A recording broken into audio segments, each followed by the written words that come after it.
Mini yena mwana ne benu congolais. Boa tarde a todos. Hana le monga ben formation du mosi dia bien.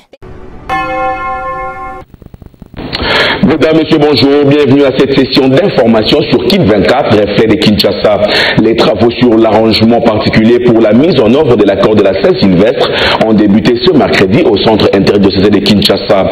Ces discussions portent sur la taille du gouvernement, la CENI et les CESAC. Les points dans ce reportage de Nina Mihigo et Alema Bouidi.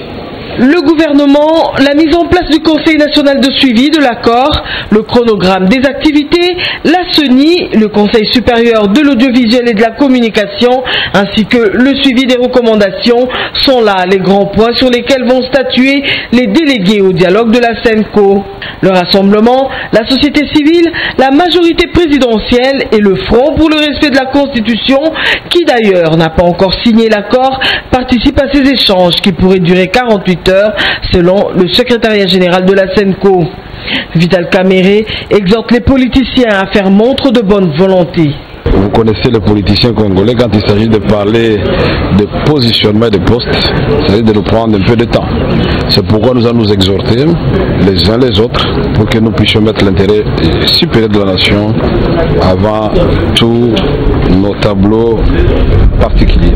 Le MLC, par la voix de Fidel Babala, présent à ses assises, rassure que son parti ne peut admettre être à la base d'un quelconque blocage. Le MLC et le Front n'ont jamais été contre la mise en œuvre de l'accord. Nous venons participer aux travaux. Partout là où il a été question de régler les problèmes des Congolais, nous avons toujours les problèmes. Tout Congolais conscient et responsable ne peut pas admettre que le pays puisse entrer dans un système de violence ou d'instabilité. Les prélats catholiques appellent les politiciens à faire diligence car le peuple attend les élections. Autre chose, le rejet de l'accord du 31 décembre à travers une lettre adressée à la SENCO par une frange de l'opposition signataire de l'accord du 18 octobre fait débat. Retrouvez ici la version croisée de Jean-René Lobo et Alema Bouidi. La lettre adressée à la SENCO par la frange de l'opposition signataire de l'accord du 18 octobre à la Cité de l'Union africaine défraie la chronique. Pour Félicien Kindoula, coordonnateur des forces centristes et indépendantes du Congo, c'est de la pure distraction. En réalité, ce pays a un problème d'homme et nous devons commencer par résoudre ce problème d'homme avant d'arriver à faire quelque chose de sérieux en politique. Mais ces gens-là, on appelle aujourd'hui un regroupement encore des gens de la Cité de l'UIA. C'est quoi ça signifie quoi? Donc, quels étaient les critères pour avoir les gens qui devaient aller à la Cité de l'UIA? Au niveau des forces centristes indépendantes de la République auxquelles j'appartiens, nous avions écrit qu'on comprenne comme critère que les partis agréés par le ministère de l'Intérieur, on appelle tous les présidents qui devaient constituer, comment on appelle, qui devaient assister ou faire partie du dialogue de la Cité de l'UIA. On ne nous a pas écoutés. Maintenant, n'importe qui est entré là-bas à l'UIA, il devient important dans ce pays et il peut même donner l'ordre qu'il n'y ait pas signature de l'accord de la SENCO, qu'il n'y ait pas signature. Bassanga Foumountoto, président du regroupement politique Troisième Voie et allié, estime de son côté que les politiques doivent faire la part des choses. Nous étions allés à la Cité de l'Union africaine pour chercher les postes ou bien chercher la concorde et la paix au pays. Et maintenant que l'accord du 31 décembre... En croire Félicien Kindoula, coordonnateur des forces centristes et indépendantes du Congo, l'accord de la Saint-Sylvestre reste la seule voie de sortie de crise pour la République démocratique du Congo. La course à la primature est ouverte au sein du rassemblement. Parmi les noms des premiers ministrables cités, on retrouve entre autres celui de Félix Tshisekedi, Freddy Matungulu et Valentin Moubaké. Les détails avec Francis Atta. Il faut demander aux évêques qui font la médiation. Si l'on tenait compte de l'avis selon lequel la primature ne devrait pas tout de suite retourner à l'est du pays, Valentin Moubaké du Maniema serait écarté de la course. Certains politiques affirment dans les réseaux sociaux que Moubaké mérite la vice-primature à l'intérieur, poste réservé jusqu'ici à la majorité présidentielle. Par contre, Freddy Matungulu de l'Ouest, Bandundu, est cité parmi les favoris. Professeur d'université, pas trop cité dans le combine politicienne, pas très catholique, et surtout qu'il a su dire non au président Joseph Kabila pendant qu'il était sur le transporteur juté des finances de la République. Autre avantage avec cet ancien argentier de la République, son statut de bon élève au sein des institutions de Bretton Woods. Parlons de Félix Antoine Tshisekedi. Eve Bazaïba du MLC soutient qu'un fils nommé au poste de gestionnaire ne peut pas avoir un parent dans la structure de contrôle. L'unique péché de Félix Tshisekedi, c'est d'être né le fils de son père. Sur la toile mardi soir, l'on attribue à Félix, que l'on voit déjà aux commandes de la primature, la déclaration suivante: je pense, sans prétention aucune, pouvoir être un bon Premier ministre. Lancement de la centrale électorale au sein de la majorité présidentielle. À l'opposition, la préoccupation reste la mise en application de l'accord de la 5 causes, qu'a affirmé au cours d'une interview accordée à Kin 24 Fiyundondoboni, membre du Rassemblement. Joseph Vumbi et Alema Vouidi pour ce reportage. La majorité présidentielle a le droit de s'organiser pour les prochaines élections. C'est la réaction de Fiyundondoboni, président du parti Orange et membre du Rassemblement, à la mise en place de la centrale électorale de la MP. Fiyundondoboni soutient que la préoccupation du Rassemblement pour le moment reste la mise en application du dernier accord. C'est naturel, c'est une organisation politique, ils sont libres de s'organiser. Vous savez, nous avons pris l'option d'organiser les élections en 2017. Donc chaque organisation politique, parti politique ou plateforme s'organise pour qu'ils puissent gagner ces élections. À la question de savoir comment s'organise l'opposition pour affronter les échéances prochaines, Fiyundondoboni compte sur le peuple qui veut le changement. La préoccupation pour le rassemblement d'une manière particulière, c'est matérialiser ce qui a été mis dans l'accord. Et parallèlement à cette matérialisation, nous savons tous ensemble qu'en 2017, il va y avoir des élections. Et chaque composante membre du Rassemblement a ses stratégies et puis il y a des stratégies communes pour que nous puissions nous mobiliser, nous préparer par rapport aux élections. Nous croyons que la manière dont nous allons nous organiser va nous permettre, à notre niveau également, de rafler, de prendre pratiquement l'ensemble des sièges, au maximum possible de sièges pour l'intérêt de notre peuple. De ces côtés-là, nous n'avons aucune inquiétude, nous avons nos stratégies et nous croyons que, et surtout que l'ensemble de la population veut déjà un changement en termes de gestionnaire, en termes de ceci, cela, veut ce changement-là. C'est un atout pour nous pour que nous puissions le capitaliser et atteindre nos objectifs. Selon l'accord de la Saint-Sylvestre, les élections présidentielles et législatives sont prévues au mois de décembre 2017. Dans un autre chapitre, les députés nationaux ressortissants de la province du Kwilu ont été reçus par les vice-ministres du budget, Willingo Post. Ces derniers sont venus présenter leur civilité au vice-ministre pour sa nomination par le chef de l'État. Des précisions avec Nathalie Dembasuka Katalai. C'est une visite de courtoisie du caucus de députés nationaux de la province du Kwilu au cabinet du vice-ministre en charge du budget, Willingo Post. Des échanges ont eu lieu à la salle des réunions du ministère du budget.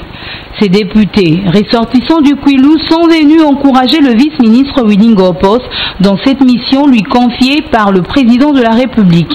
Il s'agit d'une visite de courtoisie que le caucus des députés nationaux ressortissants de la province du Kwilu ont bien voulu accorder au vice-ministre du budget pour pouvoir saluer sa nomination et également le réconforter dans cette lourde tâche. Une façon aussi pour ces derniers de rester en contact avec cette population qu'ils sont appelés à servir. Le ministre a bénéficié de la sagesse des sages, si je peux me répéter, de ce caucus qui lui ont prodigué énormément de conseils. Le plus important pour nous est que tout le reste du temps, le peuple soit servi. Ce caucus a par cette occasion salué l'esprit d'ouverture du vice-ministre. Et puis plusieurs activités culturelles sont prévues pour les mois de janvier et février à l'Institut français de Kinshasa. La programmation a été dévoilée par Samuel Pasquier, directeur délégué de l'IFK, au cours d'un échange avec la presse. Gatine Polo et Jean-Paul Chimanga. Débat, cinéma, exposition, musique, théâtre, danse, littérature, ce sont là les différentes activités programmées pour les mois de janvier et février. En cette nouvelle année, l'Institut français de Kinshasa a innové. Ce centre culturel comptera désormais une série de rendez-vous numériques. Samuel Pasquet rassure que l'IFK organisera des conférences sur des sujets liés à l'innovation et aux enjeux numériques. La conférence débat autour de la question manifestation publique, espace d'expression et non des violences sera au rendez-vous avec la CNDH. L'espace d'expression et à la non-violence rentre dans les champs d'application de la CNDH. Vous avez déjà remarqué chaque fois qu'il y a une manifestation publique organisée par, je ne sais pas moi, le pouvoir, l'opposition ou n'importe qui, la CNDH envoie une équipe sur place pour enquêter, pour voir ce qui se passe. Ngelo de Shark Shakito présentera les différentes réalités vécues en RDC. L'album Ngelo, c'est vraiment un album d'identité. Je parle des religions congolaises, religions d'ailleurs, religions qui a un message, j'ai dit à l'école pour la musique classique. Du coup, voilà, évidemment, c'est classique, les techniques exploitées, et avec des mélanges rythmiques traditionnels. Jacques Bonayanga, danseur et chorégraphe professionnel, présentera son nouveau spectacle Foulou. L'auteur redonne la primeur à la danse traditionnelle et à l'origine des nombreuses danses dites modernes. Place à présent à la revue de presse. La sélection porte la signature de Carmela Ikuninza. Bonjour, ouvrons cette lecture de journaux par l'avenir qui titre à sa une. Joseph Kabila préside la réunion du haut commandement militaire. Le président de la République Joseph Kabila Kabange a présidé du 9 au 10 janvier au Palais de la Nation la réunion du haut commandement militaire élargie aux commandants des secteurs et des régions militaires de la République démocratique du Congo. Le général de brigade Richard Kasonga, porte-parole de l'état-major des FARDC, a indiqué qu'il est prévu que tous les 6 mois, les commandants suprêmes des FARDC président la réunion du haut commandement militaire. La référence plus marque gouvernement issu de l'accord du 31 décembre, 45 ministères pour le rassemblement, 60 pour la majorité. Une copie de la contribution du rassemblement à l'arrangement particulier prévu dans l'accord du 31 décembre renseigne que cette plateforme propose le format d'un exécutif de 45 membres.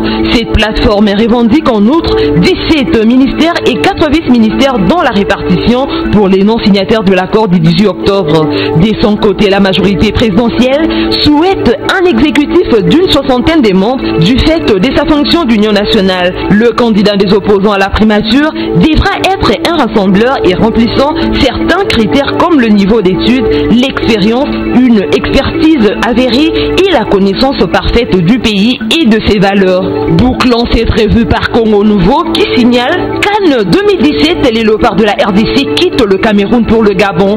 Les léopards de la RDC vont quitter ce mercredi 11 janvier 2017 le centre d'excellence de la Confédération africaine de football au Cameroun pour le Gabon où va se dérouler du 14 janvier au 5 février la 31e édition de la Coupe d'Afrique des Nations.